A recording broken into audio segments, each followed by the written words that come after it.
go. I think I can go maybe if they carry me from here to Zim. But if they just say it on TV, I won't go. If I don't have documents, the best thing I should really look at to go home. Others refuse to return home until the political and economic challenges are resolved. I don't think all Zimbabweans are ready to go back home, because what brought us here in the first place is still there in our country. So Zimbabweans are so stressed that if they are chased out of South Africa, what are they going to do? There's no economy in Zimbabwe. We don't have our own currency, number one. Number two, the ZANU-PF government is looting, they're causing corruption. The hospitals are dilapidated. Everything in Zimbabwe is shattered.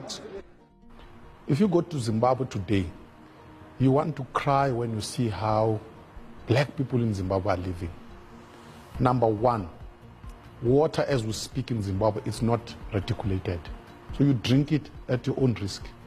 Number two, Zimbabweans get electricity from midnight to 5 o'clock in the morning. The whole day they have no electricity. Number three, Mugabe himself died in Singapore. There's no single hospital that could heal him, that could treat him in Zimbabwe. The education system has collapsed. In South Africa, it is estimated that we have more than 7 million Zimbabweans. Zimbabweans are scattered all over the world as we speak. Who caused all this mayhem, this suffering? They talk about land reform. Zimbabwe's land reform is a mess.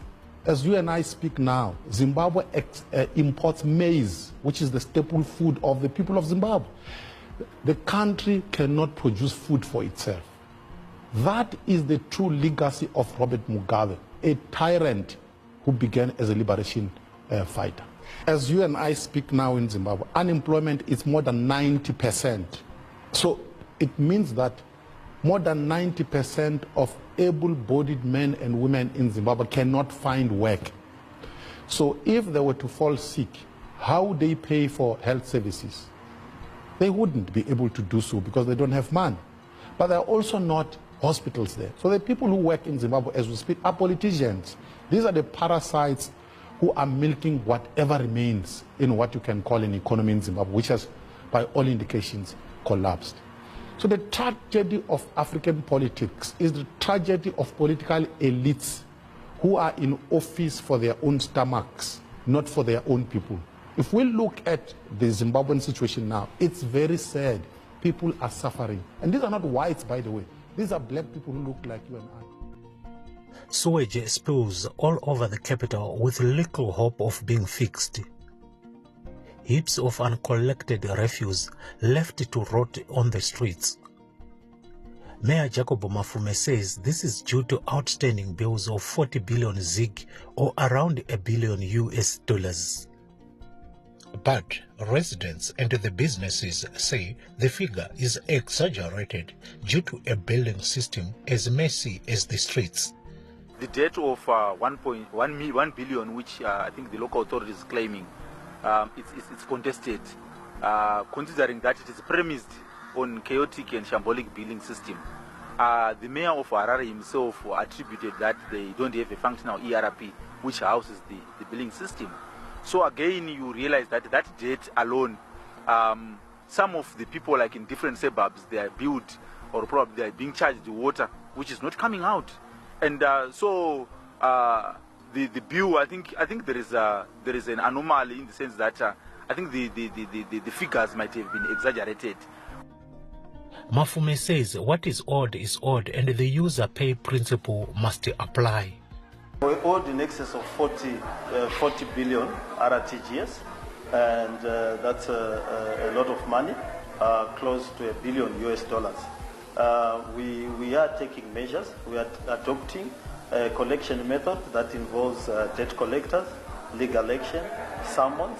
Yes, we are doing a blitz where we will shut down the places that if they are operating their business, we will shut them down.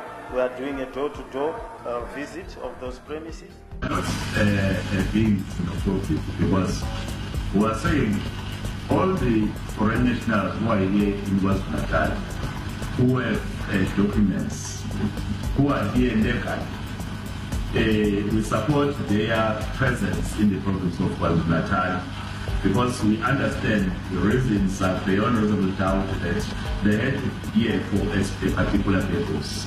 However, we are saying for those who are here illegal, they must go back to their countries so that they get proper documents that will allow them to be in the province of KwaZulu-Natal. I don't think that is being xenophobic.